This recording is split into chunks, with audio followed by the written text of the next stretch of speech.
Who?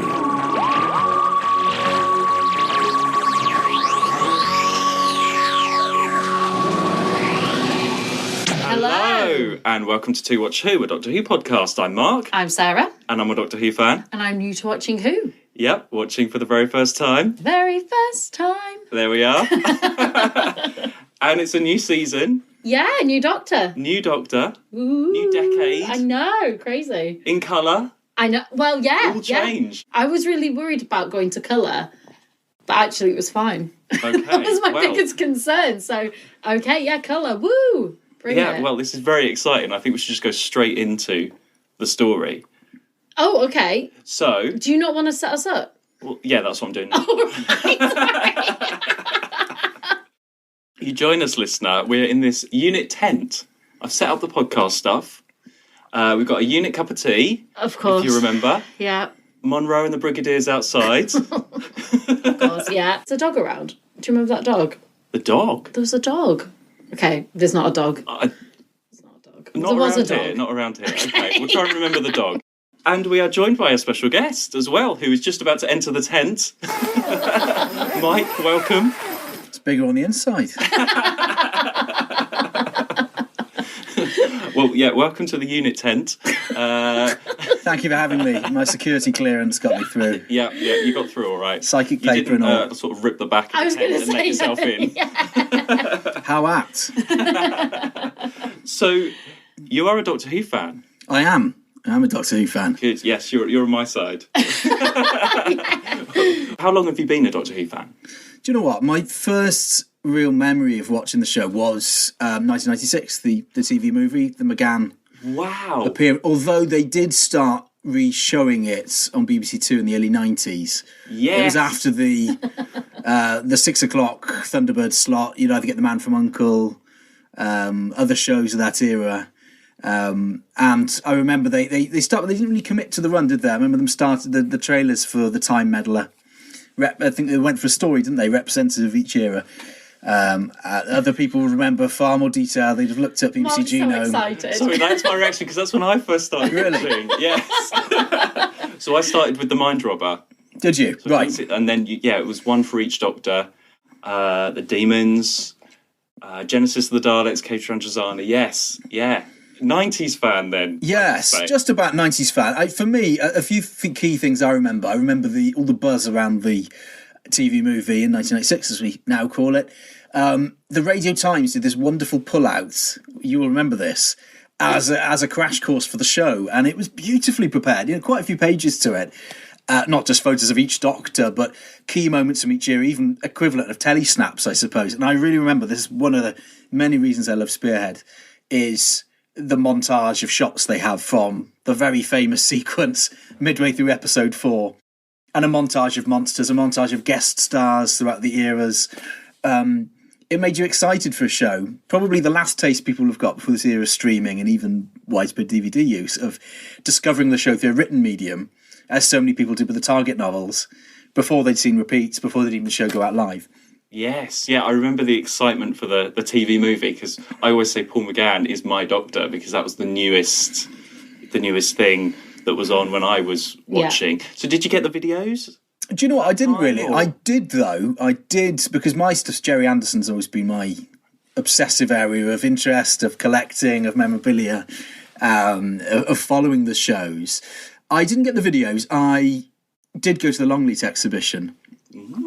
Okay. And I own still, I think, a very battered Dapol Dalek Cyberman with a leg fell off quickly. So that would have been, I'm not sure when that wound up, but it was still going strong circa 95, 96. And that was the first experience of really encountering the show.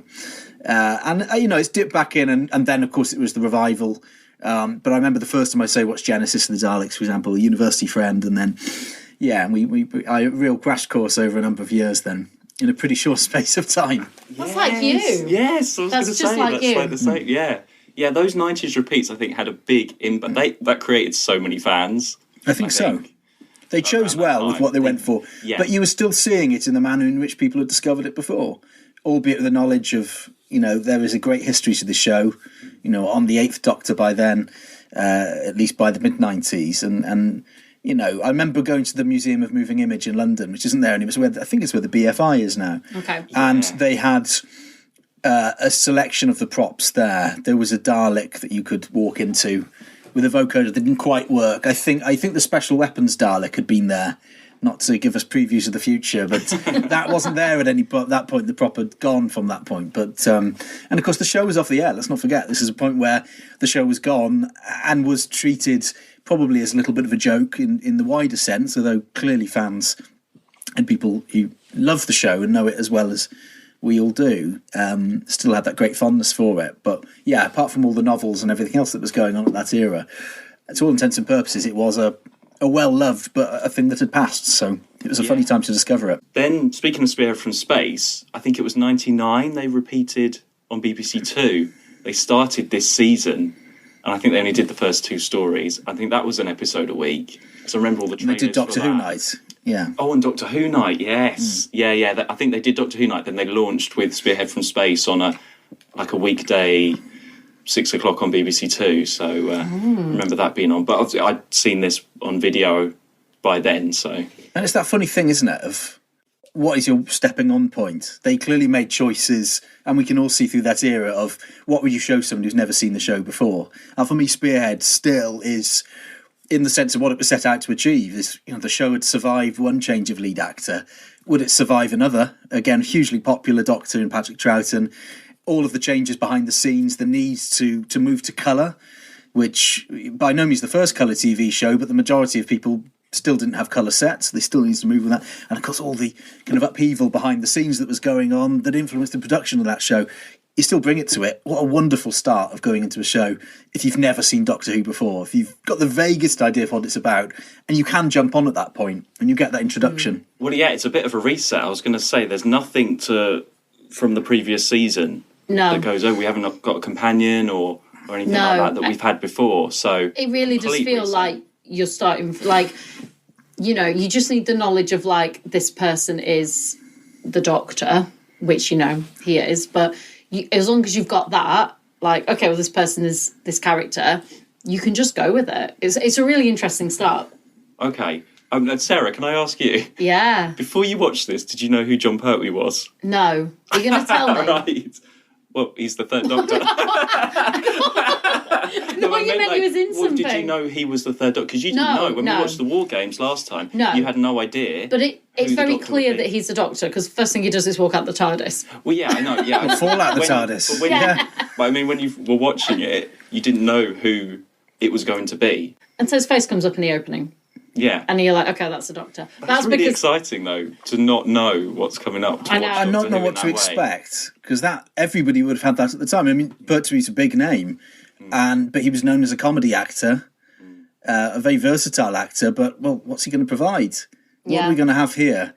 And, of course, you see throughout the show, you certainly see, without being too much of a preview of what's to come, seeing what is the third Doctor all about. We all have a very clear idea now, those of us who've seen the seasons, who love them and go back to them. I always find it fascinating to go back to Spearhead, where Pertwee himself, you can see, is seeing really, I think, what fits. A very, very assured leading man with a great career and a name behind him. But you see quite a lot of that comic side to him in there. Well, I said to you when we were watching it, because I watched it with Mike, just so... We always say how we watch it, so I watched it with Mike. And the first episode I came out, I was like, that could have been a Patrick Troughton script. I felt that close to that Doctor, the identity of a Doctor that we know. Which, if I go back to when we had first to second Doctor, that was a complete change. I mean, like, there was nothing about Patrick Troughton that felt like... William Hartnell. Thank you, William Hartnell. There was nothing. So... This one, though, I was like, I watched the first episode and I was like, that could have literally been a Patrick Troughton script. Like, that's interesting. It felt like as that character, and I don't know whether that was sort of maybe because as it goes on, he changes, and I don't know whether maybe that first thing there's just little. There's the shoes moment. There's all the stuff in the bed when he's what we now describe as post-regenerative trauma. Yeah, but that wasn't a term for that then, and. The wheelchair sequence, all the of physical that. comedy. Although Troughton is a wonderfully physical actor, it's not the Pertwee that we later see. and the twinges of it. The Pertwee we later come to know as a very straight-laced character and very commanding figure. Even his dialogue, he was like, yes. That sort of, it was very like, that's what the second Doctor was like. I'm putting my hand on the back of my neck as I think at the moment in a very Third Doctor way as I try and reflect. But yeah, he was very, that first episode, I was like, that could have been wrote for Patrick Troughton. Okay, because it'll be interesting to see as we go through the Third Doctor. Yeah, by the fourth one, I felt like that is... He's a bit more settled by that point. He's not, that felt like a script for a new Doctor. So, Mike, is the Third Doctor one of your favourite Doctors? I find it really hard to choose a favourite, and there's something to like in every performance, not to sit on the fence at all, because, I've enjoyed Lockdown era, finding the Fifth Doctor's era, and really finding a lot to like in that. For example, I love the 80s era. McCoy's one of my favourites, and of course Third and Fourth Doctor. But for me the Third Doctor's eras you can return to so often. Long stories often too, but and watching in Spearhead all those elements that we come to really associate with the Third Doctor era, sewing them there. Yes, we've met the Brigadier twice before. He's that one bit of commonality that's there. The TARDIS too, although plays a very small role in it. I think one of my favourite moments in Spearhead, and there are many things I love in it, the whole cast, everyone gets quirky little scenes and moments to shine in it. My favourite bit is when the Brigadier is called to the cottage hospital, and of course he hasn't seen the Doctor's face, and he's expecting to see him, and of course finally sees his face, and with that air of disappointment and actually quite haughtily says, "I've never seen that man before." Yeah. And of course then you have the Doctor recognise him, Lespeth Stewart. Yeah. What a moment. And it gives you the chills, and that connection's immediately there, and you still see from Pertwee, he's immensely trustworthy, I think, from the beginning. He's the Doctor at his most dependable and moral and infuriatingly so at times, and a little bit pompous too, but it's never allowed to undermine the Doctor's integrity itself. The Doctor is pompous. Well, I was going to say, because the Third Doctor for me, sometimes, I think a bit later on, he gets a bit... You've got all this to come, Sarah. It's going to be interesting, I think, even for me watching in order now, because... I don't know, sometimes he can be a bit too pompous for me. You've found, haven't you, doing it in order? In order, I think it's going to change, you've found doing it in order, that actually some of your opinions of the episodes have changed because you've been doing it you've sort of seen the build-up, and, that's sort of been an interesting thing for you as a fan. Yes, so it's going to be interesting going through. In Spearhead, he's great. I think a bit later on, I get him mixed up with 90s John Pertwee character, and I don't know. I think he can be a bit of a dick. The Third Doctor. I've got this to find out. That's what I think. But I think the thing with the Third Doctor is, doctors get reappraised constantly, and that's happened over the years. And that's why it's so nice seeing this, actually just watching the show for yourself and returning to the show for yourself. You haven't got the weight of other people's expectations and definitions and criticisms, even, although that can always be an interesting companion read. But I love how the Third Doctor, although he's characterised, I think misguidedly, as this quite authoritarian establishment figure, he's always pushing against that. He's pushing against people meddling and bureaucrats and people who are taking life and people's lives too loosely. And he really stands up, and he is pushing that contrary point of view in the very best sense of the story very often. And there's some very key points coming up too where you see well, of complexity. I see what you mean, but it's really difficult to say without giving Sarah any spoilers. No, we won't. So we won't spoil it. It's interesting though, when we moved from the First Doctor to the Second Doctor, I was so unsure of the Second Doctor to begin with.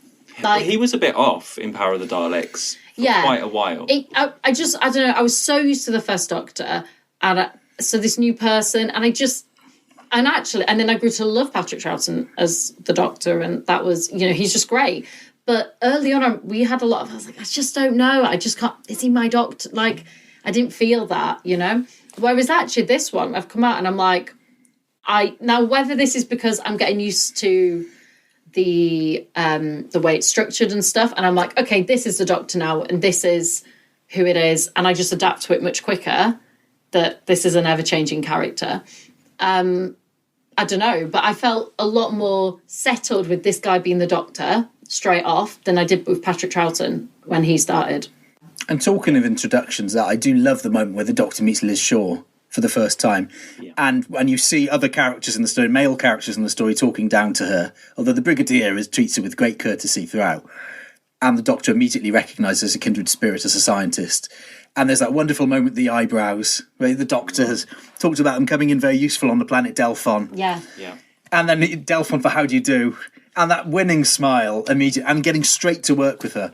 And that's the first moment you see Liz being comfortable in the story too, because she doesn't want to be there. She doesn't want to be taken away from Cambridge. She doesn't quite trust the Brigadier, doesn't trust what the whole setup's about. And they get to work. And we were watching it, weren't we? And every time I see Spearhead, I think, are we sure it's only 4 episodes? We've got an awful lot to get through in the 4th episode, haven't we?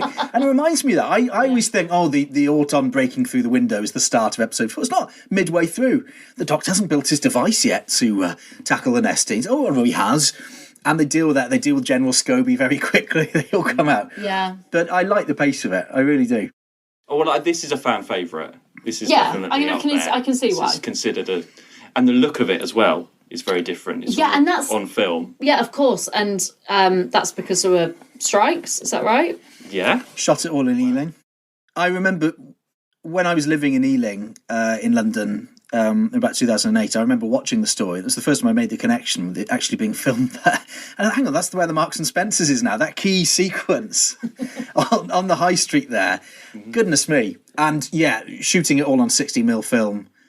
It really adds, even those interior scenes. I found the sound quite off in some of the scenes. It's actually quite hard. It's pretty echoey, but goodness me, I wish, and I'm sure I'm not the only person to think it, they could have shot the whole show like that. Because it adds such a sheen to it. It just feels like a completely different show, and yet the same. It's really, it's really good. I was going to ask you, what do you think of the new titles?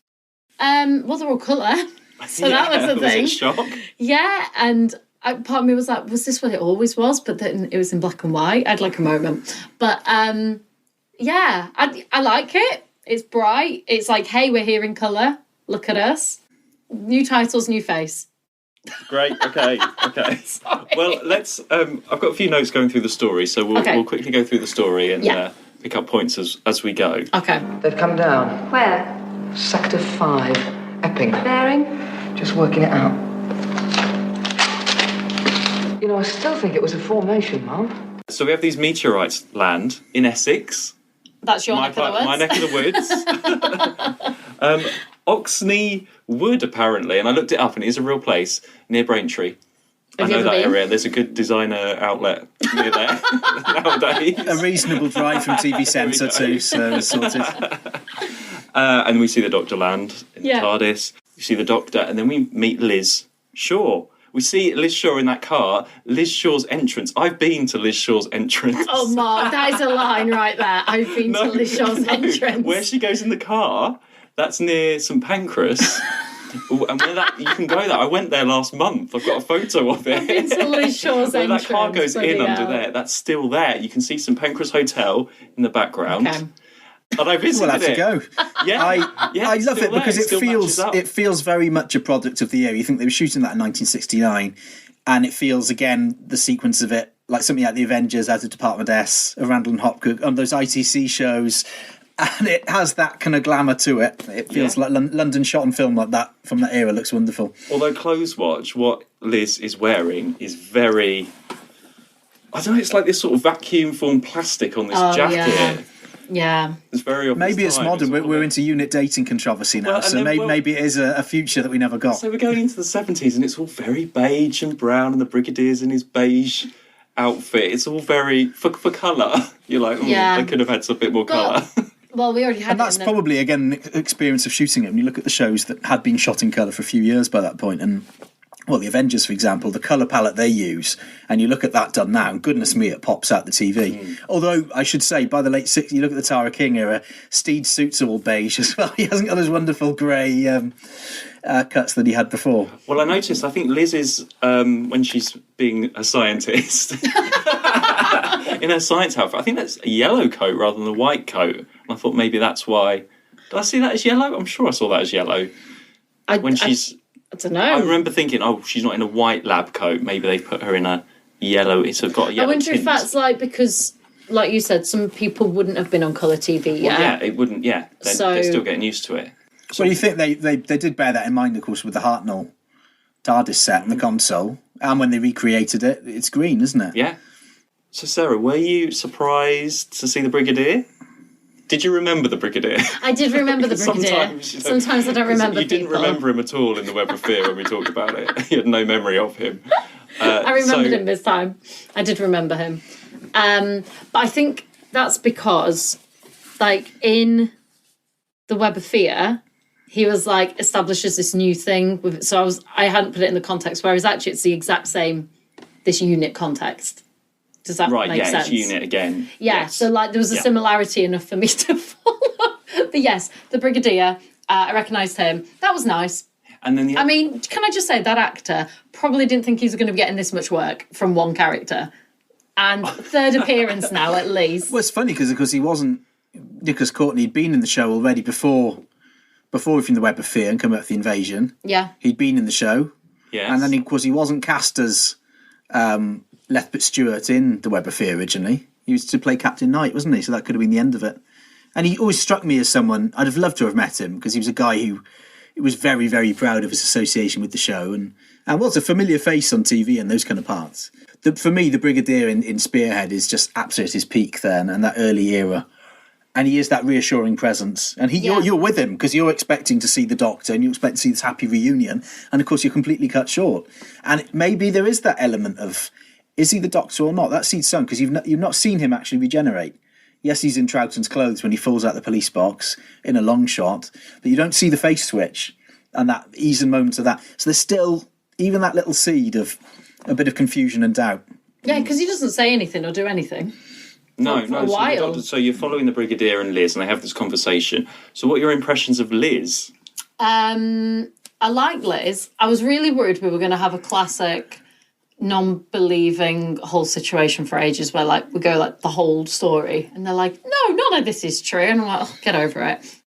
Do you seriously expect me to believe that? It's not my habit to tell lies, Miss Shaw. That didn't last for long, thank God. Well, you have to have that at the You have very to have beginning. it, yeah, because, I mean, it would be weirder if they were like, you know, if there's like aliens out there and she's like, all right, yeah, okay. So, no. Yeah, I liked her. She's got... I grew to like her more. Yeah. It would have been interesting, though, if Zoe had stayed on. Zoe could have fulfilled that somehow. But actually, She's like a mix of Barbara and Zoe for me. Okay, yeah, I can see that. Because she's smart, but she's got, like, the everydayness of Barbara. Yeah? Okay, I can see that. And she does have a job to do, and you do actually see her being, as we see maybe later on with companions who have job titles in the description only, who never actually fulfil that.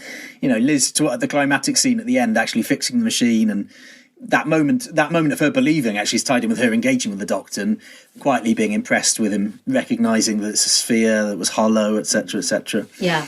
And it's dealt with pretty quickly, that, and they just get on to work, which I do like in the story. Yeah, same. Because it could have so been like a whole thing of her being like, you're getting in the way or denying it or whatever, and it didn't. It got on with it. And I enjoy it when the Doctor gets on with it and everyone gets on with it. Like, all right, we're here. And you don't have to wait the whole story for that either, which is very good, and certain episodes in the modern era could have learnt from that.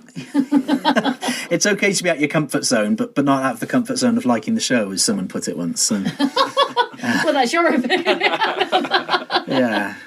Go on. Well, going through to the end of episode 1, you got that, like we mentioned, the chase with the Doctor out of hospital in the wheelchair, a bit of action there. Which was fun, I enjoyed it. And that cliffhanger.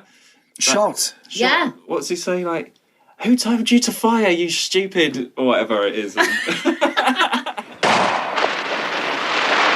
told you to fire, you stupid?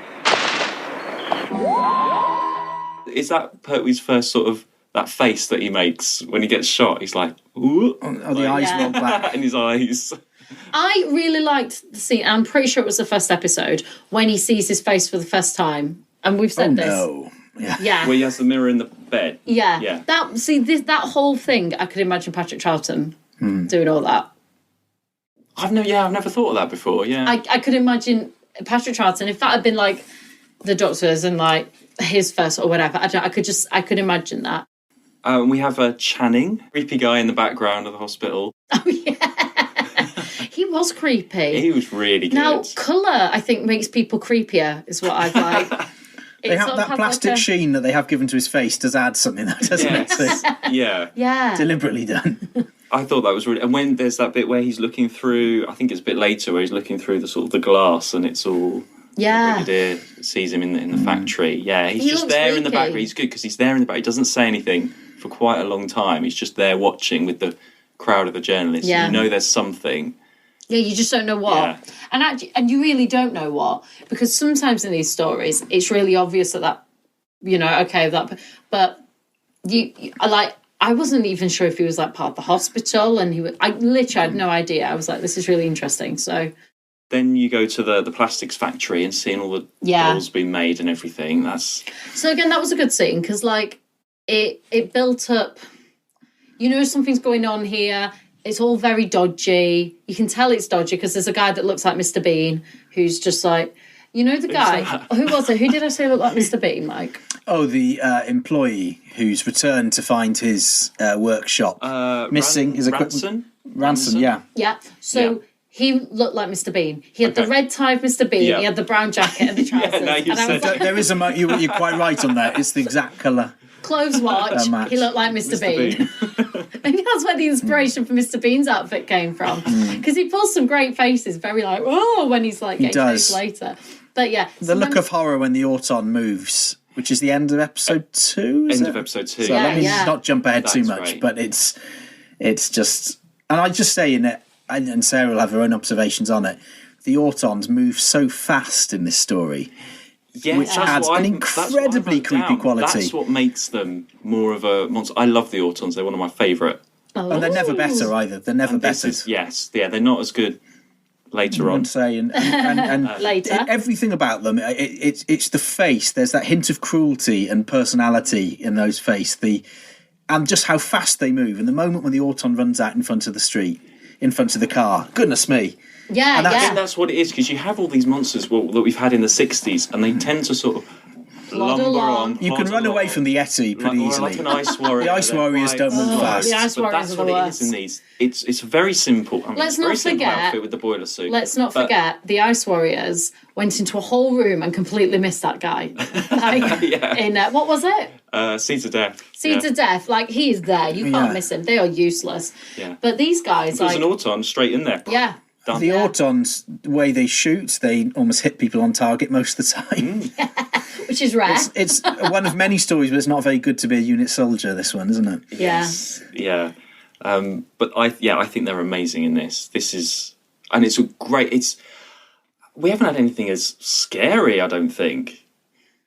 I don't know. I think the entrance of the Daleks is probably the closest I can think of in terms of fear. But because this is set on Earth in contemporary times, in the everyday, with the unit soldier and the crash, and you see the blood on the which is very rare. Yeah, for Doctor Who. You haven't seen anything like that before. No. It's really stepped up. Yeah, you felt that threat, and they were weird. They looked weird and shiny. I couldn't get over how shiny they looked. I was like when the Auton pursues Ransom and shoots at him, and then he's spotted by Channing. Everyone, I think they're taking General Scobie to the factory, then, aren't they? And the Auton looks down, disappointed, bows its head, and goes back in. But again, goodness me, they're spooky. Yeah. And the hands dropping off, the sound of the rocket firing. Yeah. Well, and they don't speak. You don't have that alien voice or a hissing or something like that, because they're silent and they just move fast and they're after you. They can chase you through the woods. Going through the woods, trying to recover the sphere from the Seeley's house is, again, a horrible, chilling scene. That's where the dog was. Right, okay. Just saying. The mystery solved. This is good collaboration, isn't it? Done well. So I was going to say about I've just wrote Farmer Sam. Oh my god, they were Farmer like Sam and his wife. His wife. That was just like the best cameo I think they need ever. to go down as a best couple award for our Oscars. Maybe. Have Big Finish attempted to recast Sam and Mrs. Seeley? Oh, that would be amazing. She's just got the best on their lines. Farm. They could find an alien threat in the woods every week. Becomes good. The shotgun works. And she's like, the dog's fine. What have you got again? Yeah, because that's it. The dog was there. It was in the house, and then that's how you know something. The dog's up, and she's going, "Oh, shut up!" And then whatever it's called, and then it goes, and she's like, "Ooh." Horrible. And you hear and you see. It's for what's got a broad comic performance, utterly terrifying. That. Yeah. And we're very used to in Doctor Who. We're used to it, and you see it in the Avengers happen quite a bit. I always think with the Cybernauts, if we can jump another show, firing the weapon in vain. As the thing slowly and inexorably approaches. Get back! I'm not joking. Get back!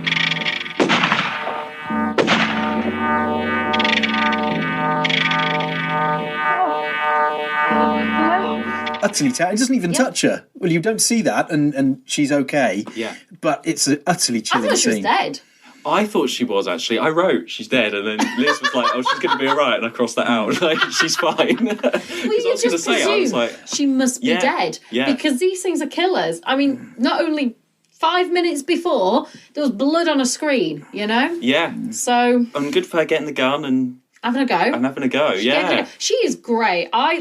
I love her. She made me laugh so much. She was proper like, and she was from Somerset. We were so I was like, it's this classic like. From Somerset. She was. Mind your own business, woman. I think her first name is Meg. Actually, I might be wrong, but okay, you've gone for that. I'm going to go to the TARDIS data core just to see the backstory that's been written for the Seeleys now. There will be something. Someone will correct. I did when we were watching it, and I saw Robert Holmes' name come up, and I didn't want to lecture Sarah on this by any means, but I said, yeah, I do think the Seeleys count as the Holmes double act in the story, of which we see, which is a wonderful trait of so many others to come. I think they're the only ones who qualify. I think they do, and I would argue that. Because those scenes are absolute gems. And there is that again, we're not in suburbia, in the countryside. There is that banter, that trivial banter and everything, utterly destroyed, potentially, by the horror of what's happened. It reminded me of Last of the Summer Wine with aliens. That's what it was. That sort of humour that you got, and like with Last of the Summer Wine, but... Actually, something I noticed in their little house when it all got trashed, there's a piano in there. There is. I was thinking, which one of them plays the piano? And do they have a bit of a sing-song in the evening? Whose piano is that? But you hit the nail on the head there, because it's something that's relatable, and it's understand. He's picked them. He's a poacher. We know that. He tries to tempt the soldiers with some rabbits. He's taken it. There's that wonderful scene too when he's in the tent as well, and I didn't say nothing about no sphere. and inquiring if there's a reward, and there is that element of greed, but it's it's really memorable scene. And I love her. I love her, really and she lives. What a rare And of course thing. they make it there, but just a little bit too late to avoid. Yeah. Well, they do encounter the Autons, don't they? And again, you have the firing doesn't work, returns. Yeah, it's recalled, and you get the sense there we are. That tight shot that's on Channing, saying that there are too many of them. It's not the right time for the confrontation. But there's a hint of what's to come. And it's with Channing watching, or he's got sort of mind. It's really simple. It's just a close up with the camera. There's no extra spacey things that they could have added to make it. He's just close up right there. It feels very fresh in how it's shot. And I remember the scene with the Brigadier at the hospital. Walking through the corridor. Walking through the corridor, and that's shot handheld. And you're in there in the crowd. I mean, that was not multicam in TV Centre now. That's the way they couldn't have shot it in there. It would have been very difficult to do so. And it puts you in the bustle. There's the reverse walking along the corridors. There's a real sense of drama that's actually influenced and heightened by the directing choices in that story. It feels like a movie. Well, the editing, I think, because it's on film, must have been easier to do. So there is a lot of back and forth. You can edit it feels fresh. It's still actually, it doesn't, apart from clearly if it's of its time, but it really, really adds to the drama. It's one of the best, I think, one of the best directed Who's of the classic era. What's the name of the writer?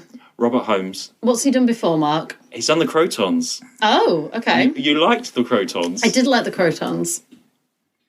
Surprisingly. I don't know. Everyone's still surprised at that. Which one? Hang on, remind me. Crotons. Varna and the Cape.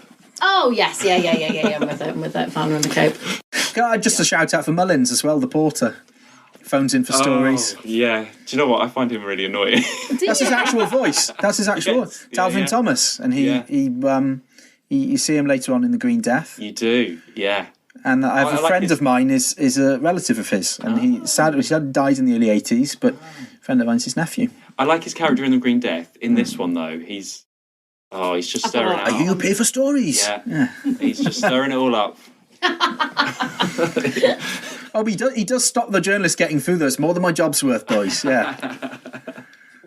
So he does do his job, and he vacuums as well, doesn't he? It's the vacuuming scene. Yeah, he does. He's shown as being. Hearing, yeah. There's a moment to come, and I maybe won't join you for this particular podcast, but where a well-known antagonist of the Doctor, who does appear in the Pertwee era, is also shown being really, really diligent and getting on with some paperwork in the office of the company they've just taken over. And I just thought that's a lovely moment. That watch out for it when you see the story. It just struck me when I watched it again. This is like Mark's greatest issue because I can't have spoilers. I'm so trying not to, And that's not a give any spoiler, spoilers. hopefully, unless I hope I'll probably forget for that particular Yeah. story. I That's don't not know, that's not one of the key moments that you'll be Well, no, talking about. yeah, I'm but- sure. Yeah. We've jumped around quite a lot, so let's just carry on jumping around. The Plastics Factory, Yes. where they filmed the invasion there. That's Vaughan's Oh, okay. office bit there. Yeah, you know yeah. where they're running out and the Doctor's yeah. running down there. That's exactly the same bit there. I noticed. Yeah. Fact. There we are. There's a fact. Mark fact. So we don't know if it's true or not, but No, it is true. I looked that one up. Yeah. Oh, General Scobie. He's quite a good character, yes. and he's when he meets his double. Yeah. Good double work because Doctor Who is not great for its double work on the whole. I was trying to work out because you see him and you see the double in the doorway with the shiny face. Yeah. And then that double that they've got is sort of almost side on and looks exactly like him. Yeah. Really, It's good because that is not their forte. Let's not forget. And we're Fake moving into an Doctor. era now where people will be less forgiving and would notice that kind of Yeah. thing. Fake less Doctor. read to Again, hide. you can cut back and forth, I suppose, on film. It's easier to do I was rather going than to say fake Jamie, rather but than fake Doctor in the chase and things Yeah. like that. And actually, that house is now a hotel. Very looked nice. You should both go There's a there. bit of work being done, but that entranceway still is sort of there. Yeah. You can recognise the window. If anyone wants to go and stay there, what's it called, Mark? I can't remember now. I should have written it down, but I just know it's a Preferential hotel. rates available You can recreate that with the moment. 2-watch shoe discount codes. So, Dress up as General Scobie. yeah. I mean, Have that's General Scobie night. Working wristwatch. General Scobie night. You're all dressed up as You all doubles, have to isn't go as the civil service waxwork people, plastic replicas. it? Oh, well, actually, talking about Madame Two Swords, they Yeah. filmed that in Madame Two Swords. Did they? Yeah. Didn't know that. Yeah. I mean, it doesn't obviously look. Have you guys been to? I haven't been to Madame I haven't. Ever? No. Years and years ago, it must have been sort of the 90s, because I remember there was a brochure from Madame Two Swords, and it had like Kylie Minogue, Crocodile Dundee, Manuel from Fawlty Towers. And I don't really remember actually the trip to Madame Two Swords, but I just remember this brochure and looking through it, and there was a picture of Picasso, the waxwork of Picasso, sitting in a chair, and it scared me so much as a child, because it's just this old man staring Yes. in this chair, and his face is just like, it's just really scary. Just the way his eyes, and I just was terrified of this Madame Tussauds brochure. I mean, if that Picasso was an Auton, oh my god, that would just be the end of me. But it's actually it's really interesting because I sort of made a joke because Gandhi's there and I was like, let's watch Gandhi come to life. Yeah, exactly. And I was trying to work out, there are some, I think the civil service people are actors there just standing there because you can see them slightly wobble. Just staying still, yeah. And then obviously they've got Gandhi and a few other historical people in the background. Yeah. I really wanted that to be Gandhi, like a cameo and him just like walk on. And then his hand snaps down and be chilling. Yeah, they could have done that. That would have been a different take on it. Like, well-known historical people. But it was interesting, like, oh no, we don't do wax anymore. They're all plastic. Yeah. I do recommend going to Madame Tussauds, though. Okay. Although they labelled Naomi Campbell as an actress. I was like, is that right? That's not right. Naomi Campbell's a model. Yeah. Anyway. Then let's get to the iconic episode 4 then, the shop window dummies, which is what everybody remembers.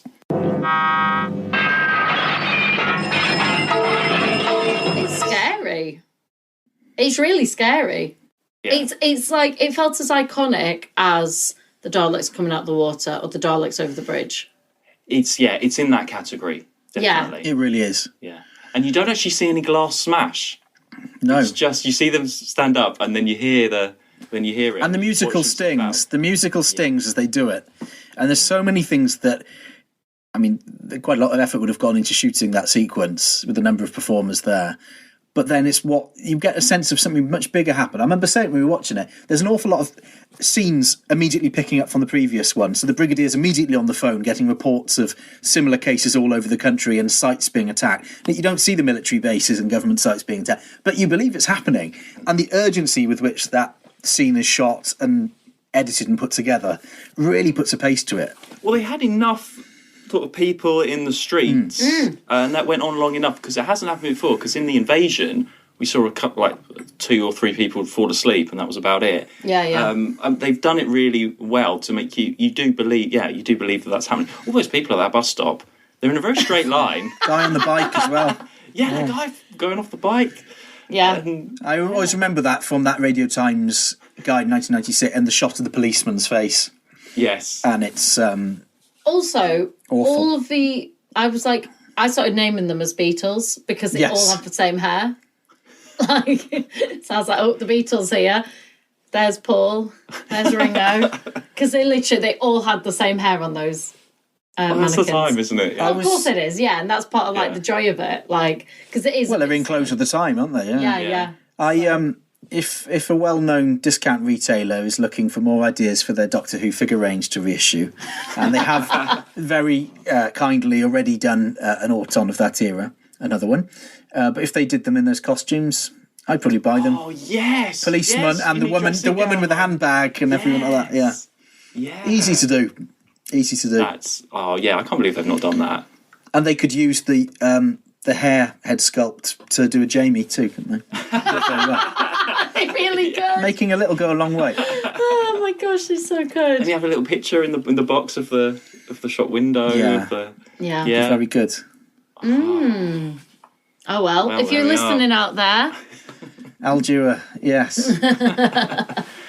And then we have the Doctor putting this gadget together, and I mean, in part 4, there's a lot to cram in to get everything sorted. What do you think of the actual Nestine creature? Because you've got the thing in the box, haven't you? And then you have the tentacles later on. I mean, this is I where do think the tentacles let this story down. Oh, actually, There's one thing. I preferred the tentacles to the thing in the box. Right. So the cling film effect. The cling film, yeah. Like, that's where colour lets it down. Yeah, actually, if that was in black and white. I reckon that would look really eerie in black and white. But because we see more with it being in colour as well, I was a bit like, But the tentacles are the best tentacles I've seen so far. I don't know. And with the Doctor's we've seen the face footage of. I think that's what was the one only... with the crab people? Macroterra. Yeah, they were bad tentacles. They're tentacles. Yeah, so well, sort of claws. A bit of claw, wasn't it? We've seen the footage of that. That was shit. This was like. I don't much know. Better. That's the only thing. He did it really believable because you can tell they're not moving much. But I don't know what else they could have done. No, I don't know what the alternative would have been. Whether it would have been something with the mind. No, and it's not pretending to be something that it isn't. It is a creature in a tank, basically. We're not expected to believe it's 50 foot tall, that kind of thing. I suppose one thing we haven't talked about is actually what will become a staple of other stories is the Doctor finding his costume. Oh yes, Mark, and the car watch. and the singing in the shower. Yeah, the shower, the tattoo. Yes, that was Well, that's a surprise. You don't think that's going to happen. Right, straight. What episode 1 is that or 2? That is, that's right at the beginning. He's getting naked in a shower, having a sing. That shower is still there as well. Have you been? No, I've seen someone on Twitter standing. It's still there. After all this time, my God. You can go to that house. It's been bought by a fan, isn't it? And preserved. It hasn't changed though. Why? In all these years, it's iconic, Mark. And where the hospital is and everything, that's all the wooden panelled thing. It's all still there. Wow, that's cool. Yeah, but finding. What do you think of the Doctor's outfit? With the cape, and I mean, he has the hat as well to begin with. Yeah, it was good. I mean, I thought it was a really over the top outfit because even when that other doctor comes in wearing it, I was like, has he just come from the opera? Like, that is really odd, isn't it? It's a really odd outfit for this doctor. Like, the doctor is in.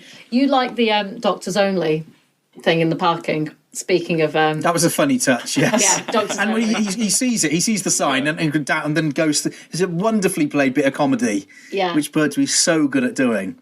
Yeah. And yes, he is. It's a pretty broad performance from him, at least the comedy side of it here, and the gurning and the physical comedy. But he does do it awfully well. Yeah. So the medical doctor. I was like, that is a really bizarre outfit. Where has he come from? Like, I know he's supposed to be higher up, but he literally looked like he's come from the opera, like, straight off the stage. It looked like Pavarotti's just come, like, in for a quick scene. Well, he's like a specialist from somewhere, isn't he? It's the weirdest thing. And you so can it looks really good on him. It looks really cool and quirky, and I can be like, I can understand why he's going like, oh, that. But it was the randomest outfit to suddenly find in a medical doctor's dressing room, in my opinion. You had to be there, because otherwise what's the doctor going to steal? Like, just the white lab coat? And wear that for the rest of his time. So yeah. And I do think with Pertwee, such physically a commanding presence that he inhabits it pretty well. I mean, part of the fun thing of the era is seeing how it evolves and that inimitable style that he does have. And it is a degree of pomposity, very flamboyant, but yeah, if you can pull it off, then I love the cape. I love the cape, it's cool. Fan of the cape. And are you going to get a cape? Are you going to make a cape? Do you know, I've never thought of it, but I'm thinking about it now. Of course you are. Because we were enjoying, weren't we, the exchange with the Brigadier later on, where the Doctor is trying to discuss his terms, although he hasn't really got a lot to bargain with because he is trapped there. And it's so sweetly done. And the Pertwee Doctor is... not modest is not the right word. Pertwee, when he's bargaining and negotiating for what he can have, and ever so slightly apologetic for taking the car and everything, but negotiating the other one. he really wants when can we go and choose it? Yeah. It's lovely. It's just childlike presence that comes across. Which is what the Doctor kind of is. That's the nice... There's the innocence of the Doctor as well. Like, he's a very... heart on his sleeve, innocent character, but he's also incredibly smart and knows a lot and has seen a lot of. And he's loyal. He wants to help. I mean, he could easily, there's never a moment where you won't see the Doctor undecided about helping Unit here. Absolutely. I mean, he sees them a threat. Well, he wants the key for the TARDIS. But he would help anyway. Yeah. But then he wants the key for the TARDIS to try and help. Liz to stealing the key, though. Yeah. There's that lovely moment. Liz has got the key from the Brigadier, who doesn't really have much time for her. Classic. And then confronts him, and just watching the dynamic and the power shift is lovely. Yeah, I enjoyed him. Well, I guess so, because he sort of fell to earth, didn't he? And maybe he was like, oh, I can get out. Oh, wait, no, I can't. That happened. And it was quite, again, it's sort of, it's a good moment of like, you see his power, like you say, the shift is there. He can't do what he wants. So he's got to work with it. And he wants to. He's not a bad person. The Doctor is never... He might do silly things and make mistakes, but he's not a bad person. That's what makes the Doctor deep. Well, he gets a job with Unit then. Yeah. That's where we are. That's handy. It's very handy that he just happened to fall in Essex and Unit were just close by, wasn't it, really? Very handy for him. The whole of Earth, it's not even the UK, the whole of Earth that he could have landed on, that's where it was. Very nice of the Time Lords to arrange it, isn't it? I know, very nice of them. Yeah. Changed his face, but that's where he is. So what are your thoughts going forward? What are you thinking? What would you like to see? Well, it's interesting because, like you said, we haven't got a companion because a companion... So, going back to companion talk. Okay. Right? So, you said a companion is someone that travels... Look at you, you've already I know what you're going to say. It's someone that travels in the TARDIS and goes through to the next story. So none of these, in theory, are companions because none of them travel in the TARDIS.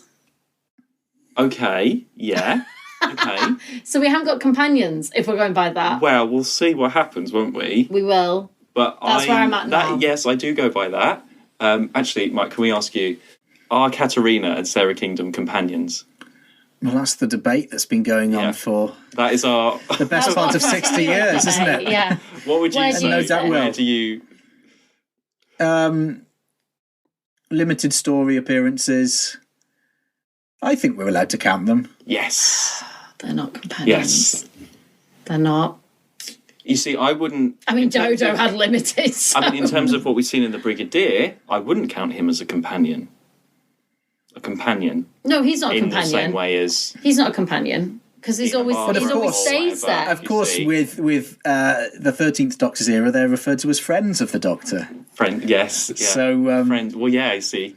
So we'll see. I've got without spoiling anything that happens in the future. Yes, I think it's. I'm just glad the Doctor has company, and I love. Love that of the Pertwee era. The driven by what were budgetary choices to set the stories on Earth, at least for the beginning, and everything that goes with it. There is that familiarity. The show really in its imperial phase here with some absolutely iconic monsters, a fantastic Doctor, and its supporting cast who all get their moments to shine, which is the really nice thing about it. And I think, again, you look at other eras of the show, are they there? Is it just the Doctor who gets them to, or does the Doctor do nothing in the running of the stories? No, the balance is right in this era. And that's what makes it so satisfying. But also, that's you're right there. Balance is really good here. Like, if we look at previous companions of the Doctor, there feels a really nice balance between Liz, the Brigadier, thank you, and the Doctor. Like,